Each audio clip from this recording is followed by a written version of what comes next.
Okay, we will start from the Mishnah all the way at the bottom of Tzad Gimel Amud Beis. The Mishnah begins: Shelech Adam Yerech L'Ovid Kochavim Shegit HaNosha B'Seif.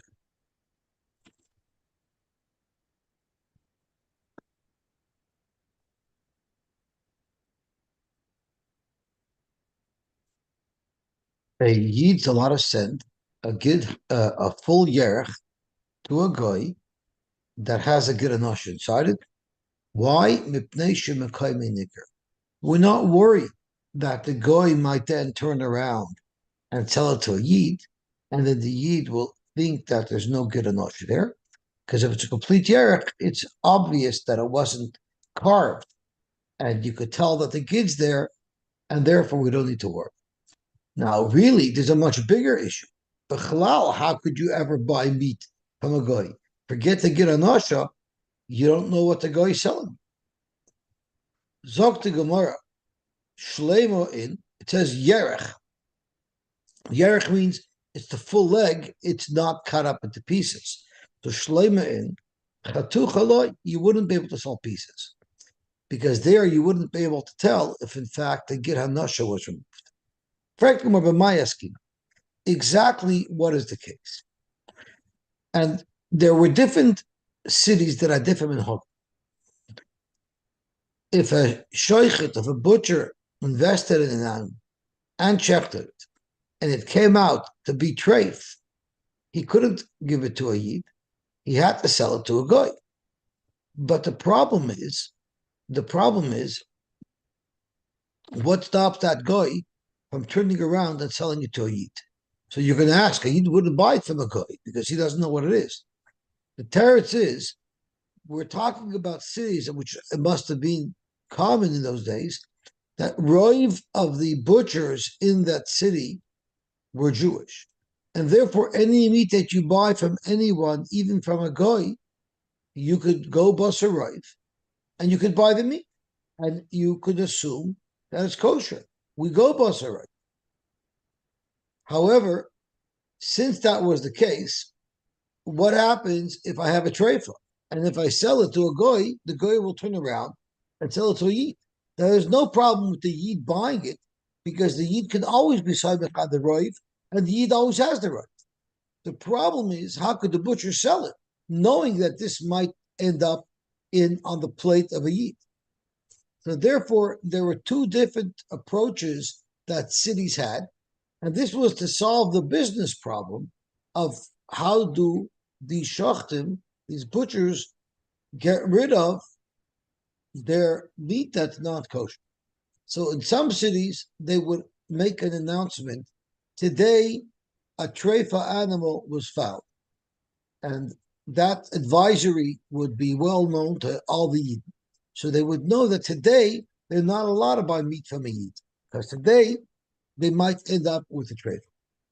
So therefore, if it's a day where they didn't make such an announcement, then you could rest assured that you could buy from any guy because you have the roiv that tells us that they have kosher meat. On the other hand, there are some cities that didn't make such announcements, and the reason why they didn't make such announcements is because the guy would hear it too, and he might not want to buy what's considered by the Jews inferior non-kosher meat. So therefore, they never announced it. In those cities, you were never allowed to buy meat from a guy at all, because you never know what it is. So Zok to Gemara, what type of city are we talking about? If it's a city where they never announce, meaning you're not allowed to buy any meat from a guy anywhere, well then Zok to Gemara, turning on to Dav Tzadik Dalet Amar Aleph,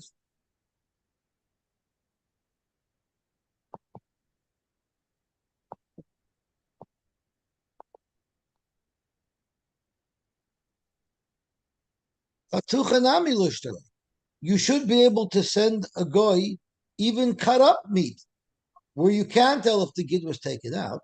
No one, no Jew is going to buy it from him anyway, because he doesn't even know if it's kosher.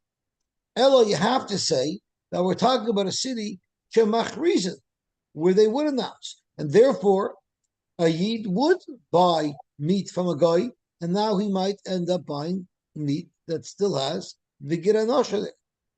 Zogt Gemara, well then Shleima Nami Loy Lishterle, he shouldn't send him a complete yerech either. Why? Because the guy will cut it up. The chotiflei umazbenlei, he'll cut it up and sell it, and the guy, the yid buying it from the guy, will not know that the giranosha was not removed. Zogt Gemara, ibai yisayim b'makom shemachrizin, ibai yisayim b'makom shein machrizin. We can explain the halacha in our Mishnah could be referring to either type of sin. If it's b'makom shemachrizin, what was the problem? The problem was the guy could still cut up the yerech, and then the bid buying from him won't know that the gid had not been removed. That's not a problem. The Jew would cut up the meat slightly differently than the guy would. So if the guy cut up the meat, anyone buying it from the guy would know that this was cut in such a way where obviously the gid had not been removed. There's a very important Rashi here that takes a huge kula from this. Let's look at Rashi. The way the guy carves the yerech, he cuts it differently than the way a Jewish person would cut it. Tehu poira keder shagid mudach. The guy cuts it, and he pulls the skin off the way the gid is lying. In other words, the guy just uncovers, just takes the meat off without separating the gid. But when the yid cuts it up, he's carving the gid out of it. So it'll be pretty obvious that it's a different type of meat. Now that we know that a yid carves things differently than a guy, it gives us another heter. Dr. Rashi, my Rebbe relied on this distinction. If a Jew wants to send meat with a goyish courier to another Jew, why is there no concern of basar shenas alaminayin? Because you have a good simon. He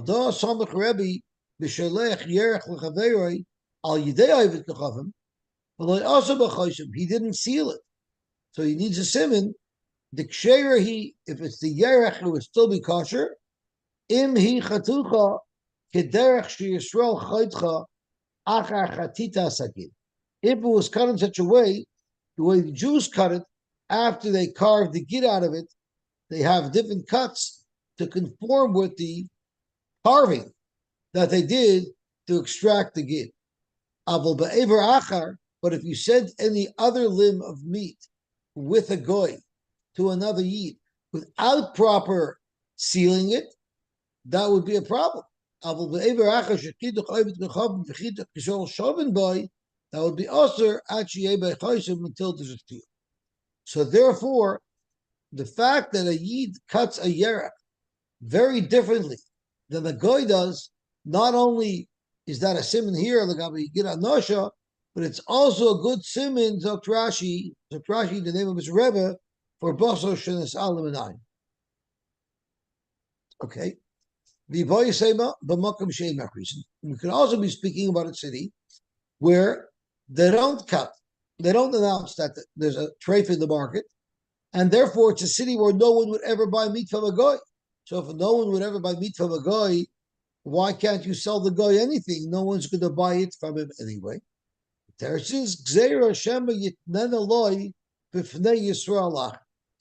a gzeira that the butcher might sell this or give this meat to a guy while another yid is watching, and that's going to fool the other yid into thinking that it's kosher.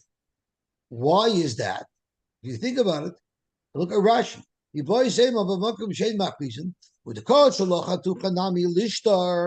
then sell the guy anything. No one's going to buy meat from a guy anyway. No, that you can't do. if the Jewish butcher gives it to the goy and another Yid's watching, the person who actually saw that the source of this meat is from the kosher butcher, might buy the meat from this guy. Now, the obvious question is, why would I think that? If I see a Yid selling the guy meat, I would assume it's treifa meat. Why would I think such a thing? The teretz is, the Rishonim speak out, that the Yid didn't just sell it to the guy where you were watching. The Yid told the guy wrongfully, this is kosher meat. So it might not be kosher. He might be fooling the guy. He might be saying a lie, but he doesn't want the guy to refuse to purchase it because it's not good for you. Why should it be good for me? So therefore, we're worried that if another Yid sees this butcher selling this meat to the guy, telling the guy that this meat is perfectly permissible, that might cause another Yid to buy it, and that's why you're not allowed. The boy say, or another shot, you stop not allowed to lie to a guy. You're fooling the guy. You're not allowed to fool the guy. As Rashi says, we should the goynev daito David Kachava. Kesaver Yisroza I have him.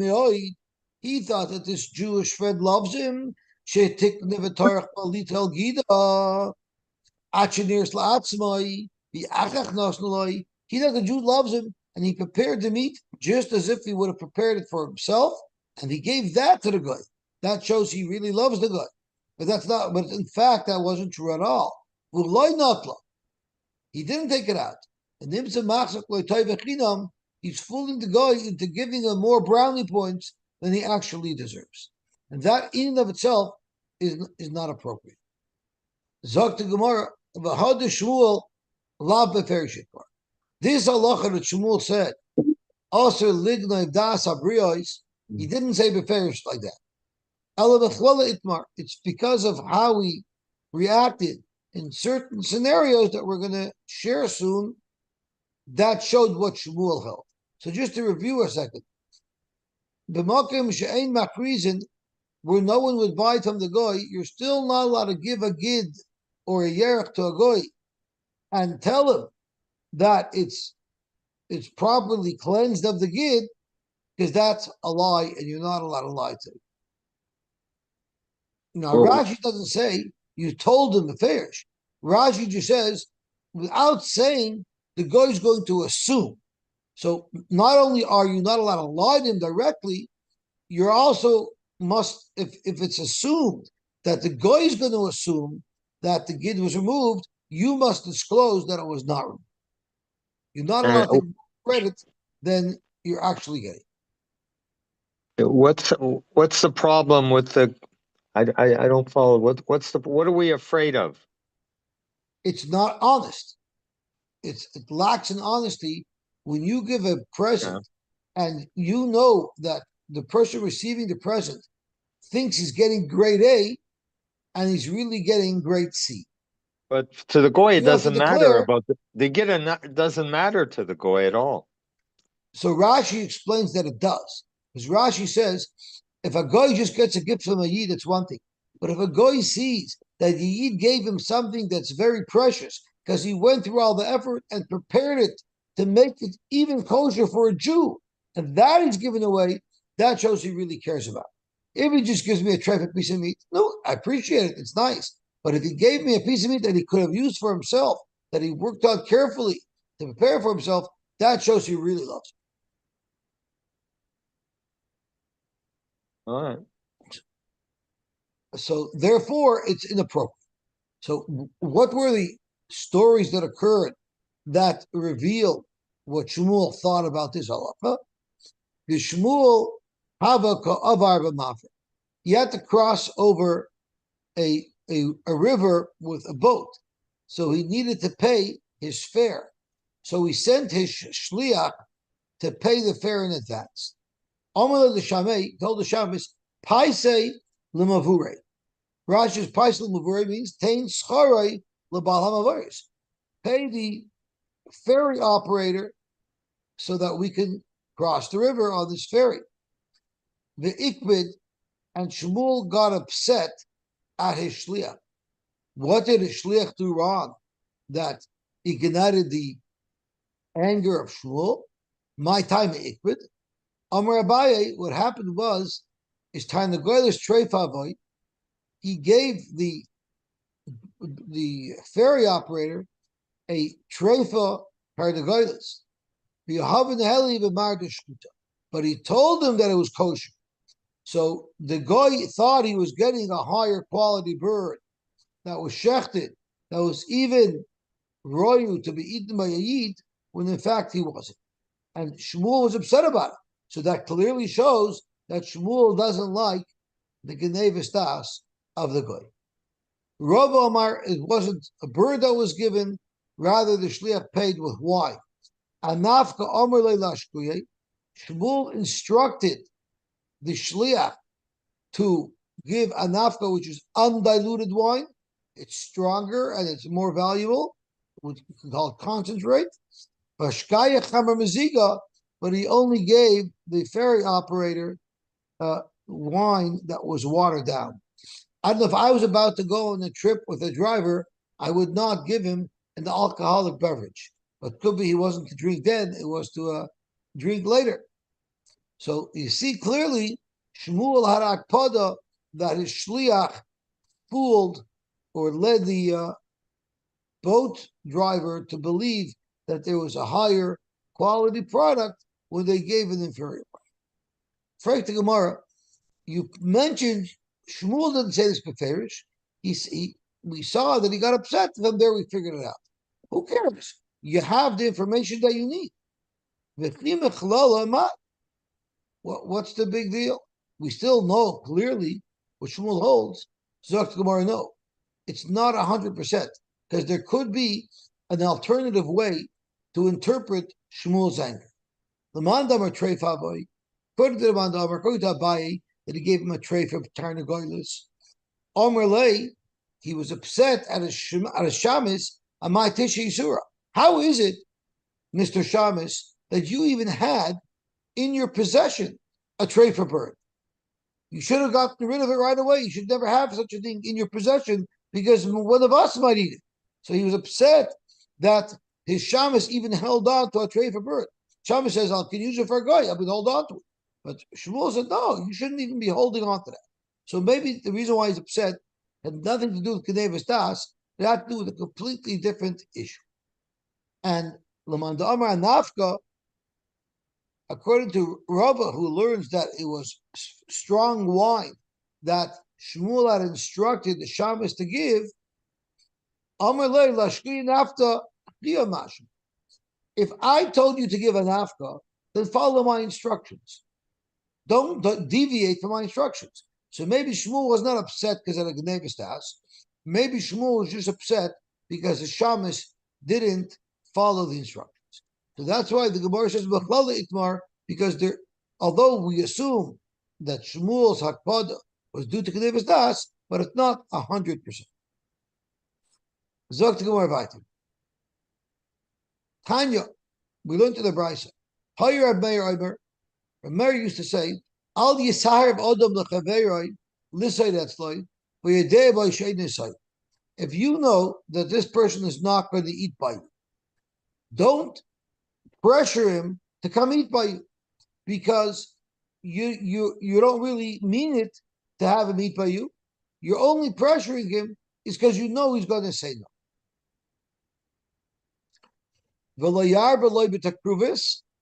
And don't bring him a lot of gifts.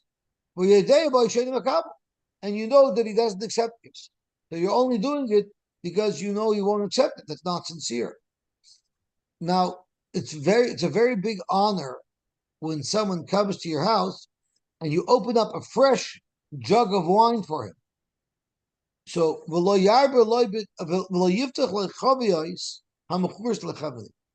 don't open up a new jug of wine to show him that I'm opening up a special jug for you, even though what am I going to do with the rest of the wine? In the meantime, he had just made a deal with the Chenveni that the Chenveni was going to sell that jug to multiple customers. So there was no skin off his back to open up a fresh jug of wine for this guest, because as soon as the guest leaves, he's going to take the leftovers and he's going to make all his money off of it by selling it to a family. If you tell the guest, listen, I know it looks really nice that I'm opening up a fresh jug of wine for you, but I want you to know I'm giving it to a chamani afterwards. And if you know that this guy does not moisturize, and you take him, you present him with an empty vial of oil, come here, use this to moisturize, and you know he's not going to, you're not allowed to do that.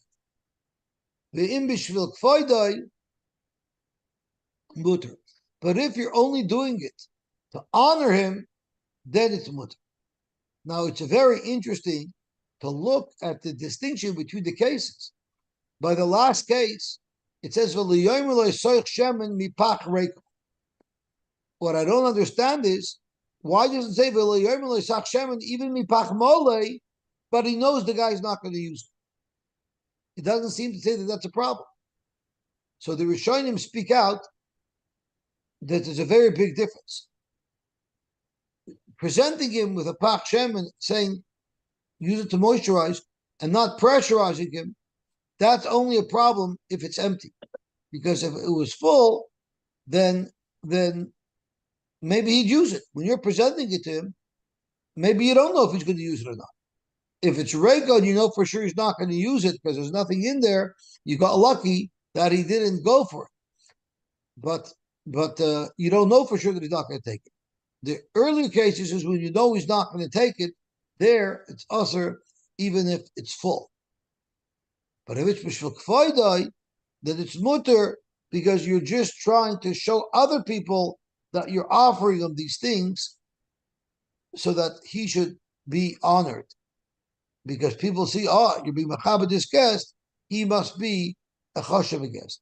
As Rashi says on the third wide line, the b'shvil kvaydai shall oira.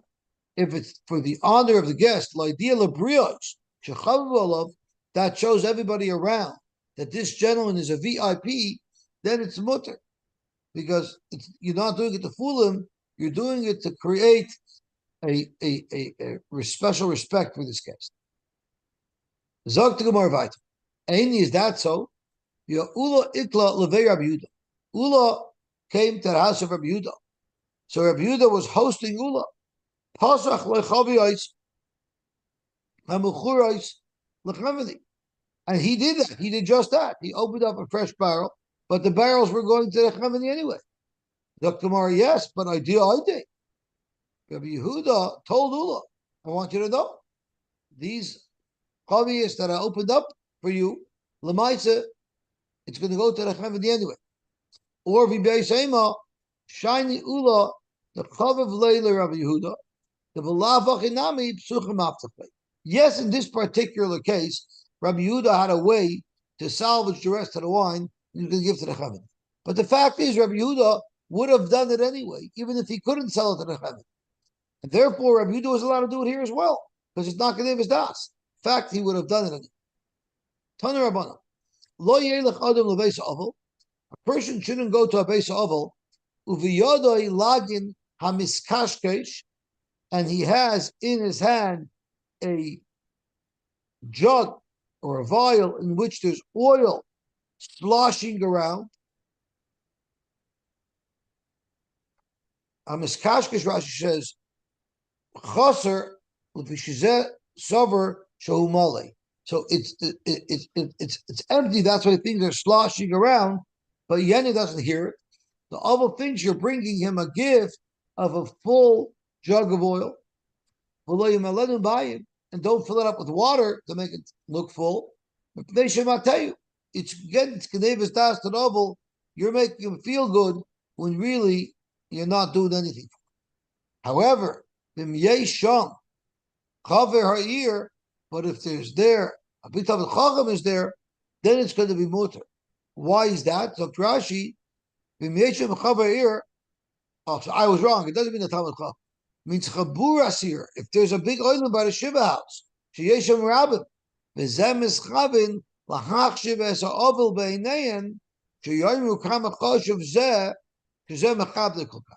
Again, if the purpose is so that everybody should see how you're honoring the Ovil, that'll make the Ovil feel good. That's legit. Then you're allowed to do it. Yochel lo yibkar adam lechaveiroi sandal shalmesa bechlal shal chaya shluta. Now, an animal that drops dead was not a healthy animal. Its leather is not as high quality and high grade as leather that came from a healthy animal that was shechted. So don't sell poor quality goods made out of the hide of an animal that died under the guise that it was a healthy meat. You're not allowed to do that.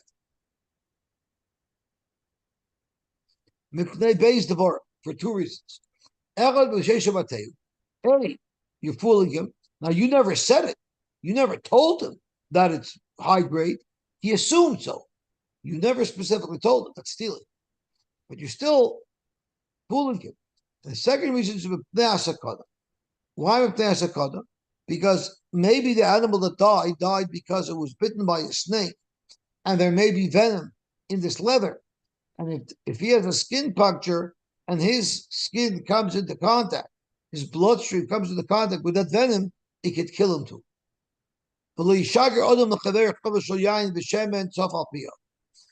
Oil is more valuable than wine. So don't even give a gift to your friend with a jug of wine, but the top 2-3 inches is oil. So it looks like you're giving him a full jug of oil, which is much more valuable.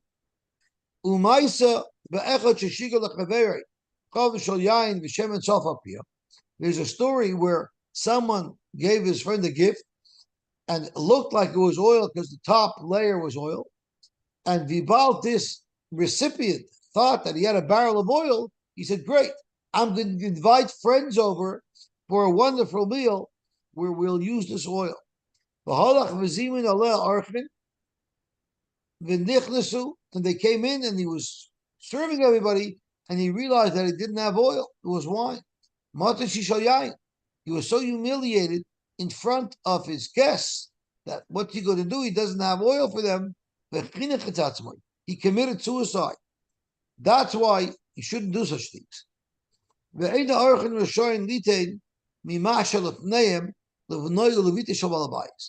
Imagine you're sitting by someone's table as a guest, and there's one of the little children of the balabais comes to you and says, could you give me a piece of challah?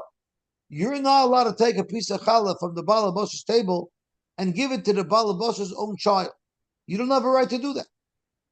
Ella and Cain, not le rishus bi balabais, unless you ask the balabais, can I give your child this piece of challah? Umaisa ve'echad shezimin gimel orchem b'shnei betzuras. Someone stretched himself to invite 3 guests on a hunger year, and he didn't really have much to serve. He had 3 eggs, one for each of the guests. The child of the balabais came along, and he asked one of the guests, could I have an egg? Not the lechem man. The guest took an egg. Because he cut it in half, and he gave it to the child. And the second guest did it. The third guest did it. The father of the tinnik came and saw his kid there with 3 eggs. He has 1 egg in his mouth, and he has 1 in each hand. He got so upset. You're taking the food away from the guests. He slapped him to the ground, and he killed his own child. Imagine what a churban that was. It didn't end there. Even Shirasa Imai, when his mother saw that her own child just got killed by her own husband, also Lagag, she also went to the top of the roof and she committed suicide. When Daflu Mesa, and when he saw what happened, Afhu Olo Lagag, when Daflu Mesa. A real compounded disaster. Omar Vlatz ben Yaakov al Devar Zeh, because of this mistake, someone giving food from his host to his host child, Nehergu Gimel Nefashos B'Yisrael. Why did I need to quote Rabbi Eliezer and Yaakov saying that because of this, 3 people were killed? We have the halacha. Why is it important for Rabbi Eliezer and Yaakov to point out that 3 people were killed because of this? So tomorrow, the Chula Rabbi Eliezer and Yaakov. We're just trying to illustrate that this brisa is al pi Rabbi Eliezer and Yaakov. You could trust it. Now, there's a very interesting halacha side. If you're a guest by somebody's house and he serves by putting platters of food in the center of the table. So you want a piece of chicken, you take the platter, you take chicken off the platter, you put it on your plate. You want a piece of kugel, you take it off. That kugel, is that yours? Or is that his? Is it yours and you're just eating his? Or is he being mocked to you? Why would this make a nafkamina? The nafkamina that it makes is if you eat by somebody's seder, the first night of Pesach, where the matzah has to be yours. If the balabos puts out matzah and he's not makna to you, and you're eating his matzah, you're not makayim the mitzvah matzah. So there's actually a discussion in the poskim about this case specifically, and there's a discussion where if the matzah is in the middle of the table versus if he puts the matzah on each one's plate individually, maybe there is being makna to it. But it's something that nobody even thinks about. Yeah. One who's a guest, by night, has to make sure that the balabais is maked to him the matzah before he eats it. Any other day, what's the difference if you're eating your own food or if you're eating the balabos's food? But on Pesach night, it makes a big difference. The other nafkamina makes is if you're allowed to give it to the child. If the food on your plate is yours, you're kind, you're allowed to give it to the child. But if it's the balabos's, if you give the balabos's food to a third party, you're stealing. So it's an interesting shayla. Zok to Gemara weiter. Tanu Rabbana. Hashalech yerech lechaveiroi shlema, which is the same case as our Mishnah, but this case is a yid. Eino tzarech sheyit leimena giranash. You don't have to take the giranash out. But chatucha, if it was carved, then tzarech litel leimena giranash. That's if you're sending it to a yid. But if you're sending it to a goy, vein chatucha, vein shlema, which will be a steer to our Mishnah, because our Mishnah says that if it's chatucha, you have to take out the giranasha. If it's complete, you don't have to get a nasha. The Bride says, so that's going to need beer. That's going to be the Gemara's kasha.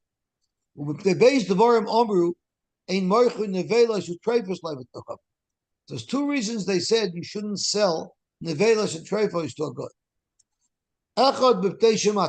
Number 1, you're fooling him. He thinks he's buying kosher from you. The second problem is he might turn it around and sell it to a guy. So this also creates problems that we're going to have to explain. Because if it's a ear, no one's going to buy it from him. And if it's an ear shemachrizin, people will hear the announcement and they won't buy from him. So what's the problem? So that's going to have to be dealt with. And the third halacha of the brisa that we're going to have to sort out is, he shouldn't tell a guy, don't send a guy to the meat market with money on your behalf to purchase meat for you. There's 2 reasons why you shouldn't do that. Let's turn on Talmud Beis.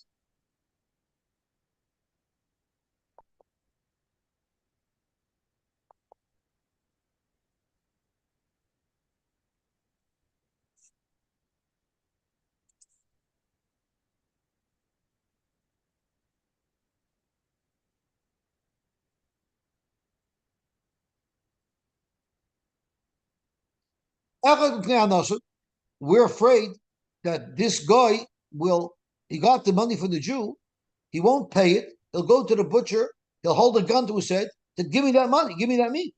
And then he'll give the meat to the balabos, but he'll keep the money. So that's one reason why you shouldn't do it. If the butcher sees that it's a guy coming to buy meat, the butcher might give him the nevelos u'treifos, and then it's going to end up by the yid who sent the guy to buy it. So now we're going to analyze this brisa because there's many difficulties with this brisa and how it fits in with what we learned pshat in the Mishnah. Amar Mar, but my asking, exactly what are the circumstances? Then chatucha, am I ain't tzarich little bit of if it's a b'makom b'shemach reason, and they didn't announce today, so the assumption is all the meat is kosher. So then by chatucha, why don't you have to take out to get a nasha? Even the layichris, since there was no announcement today, the Yidden are going to know that they could buy from the guy, and therefore you might end up buying a Yid might end up buying this piece of meat from the guy, and it will have gid inside it. Ela pshita, you got to say that the ratio of this brisa is b'makom she'ein machriz. It's in a city where they don't announce, and therefore nobody ever buys meat from a guy. So therefore, you could send the guy meat. It doesn't matter if it's cut, if it's not cut. You don't have to take it to get a nosha because you never need to be concerned that a yid will buy it from a guy. Okay, Gaval. Okay, if that's the case, let's see how the next case of this brisa works out. There's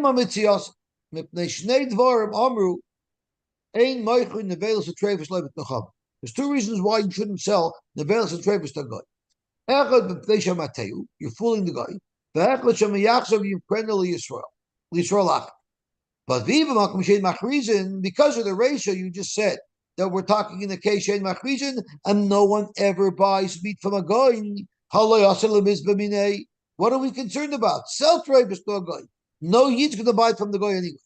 Elapshita, for the middle case, you're forced to say that it's b'makom shemachrizin, and there was no achraza that day, and that's why we're concerned that if you sell to a goy treifus, a yid might buy it from him. So far the ratio is b'makom she'ein machrizin. The mitziyah says b'makom shemachrizin. Ein maseifa. Now let's look at the third case. Lo yemer adam lo yivtachavim kachli b'din zav basar. The shnei dvarim. Echad b'pnei hanosim ve'echad sheva moichin lo nevelos treifus. Break the Gemara. If it's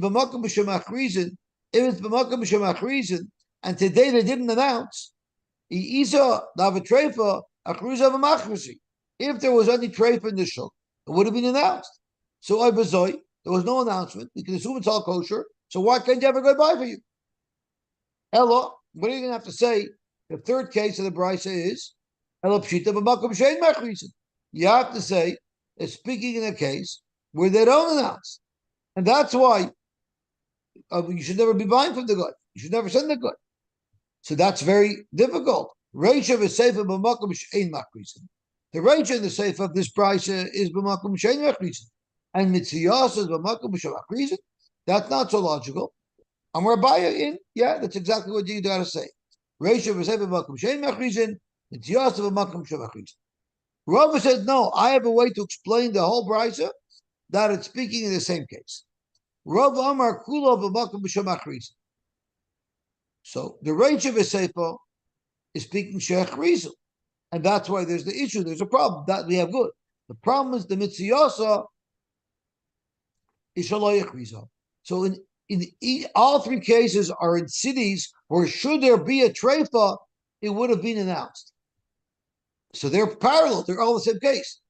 Difference is that the Reisha and the Seifa are speaking in the case where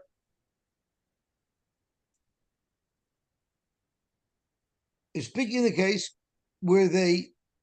announced that day.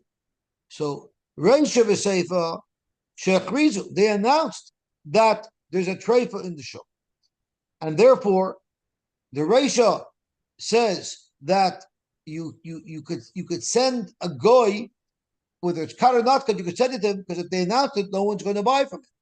And the Seifa is speaking, you shouldn't give a goy money to buy for you because we know there's a treifa in the show. But mitziyasa is shaloyach reason. The mitziyasa that day they didn't make the announcement. So about that day they didn't make the announcement, people will think it's kosher. So therefore you shouldn't sell non-kosher meat to a guy. Bashi Amar, maybe kula b'makom she'ein mach reason. Say the whole bride is speaking in a case where they don't normally announce. which means you're never allowed to buy from a goy. But the reason why you're not allowed to sell to a goy or send to a goy meat is we're afraid you're going to sell the meat to the goy in front of another yid, and that yid will mistakenly think that it's kosher meat. Okay, look, what exactly is the announcement that they make? Should they find treif in the shuk, they make an announcement. What do they announce? Amr Rabbi Yitzchak by Yosy, announcement that's made is nafal bisra levnei chela. There is meat that we found that is good for the goy, but they don't say specifically treif. Why don't they just say there's treif meat found? Teretz is that will be bad for marketing. Loy zovni. A guy's not going to want to buy meat that you identified as inferior. If you just say it's for the goyim, that won't have an impact in your sales. But if you say it's treifa, it'll have an impact in your sales. By not announcing that it's treifa, just saying it's for the goyim, you're fooling them because they are going to think that it's kosher meat. So you're not fooling them. They're fooling themselves. You never told them it was kosher. And in such a case, it's not an issue. He was headed from Sichra to Beimechuzah. But Rav and Reb Safar were coming in the opposite direction. They were going from Mechuzah to Sichra. So they met on the way. So Mazrutra thought that Rav and Reb Safar were coming to greet him to be Makabel Podim. He was honored. Amalu told them,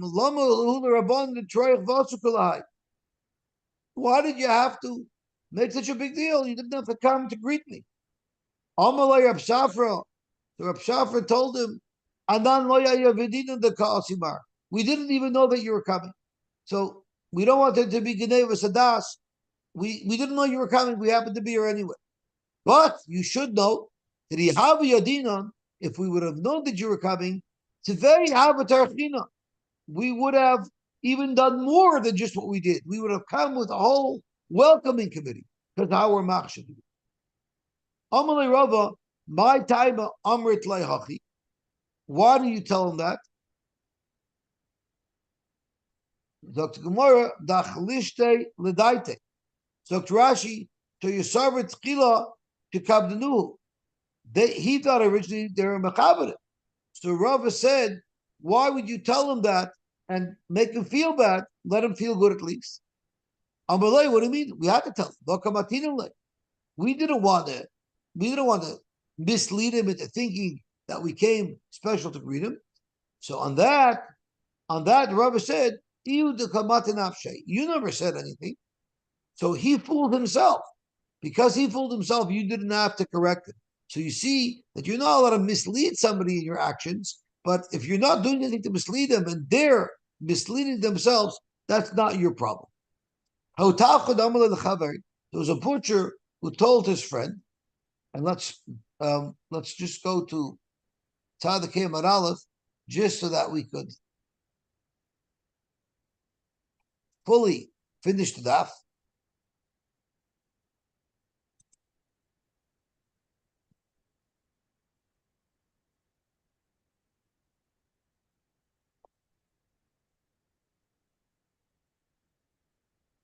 You have a paisus minoi.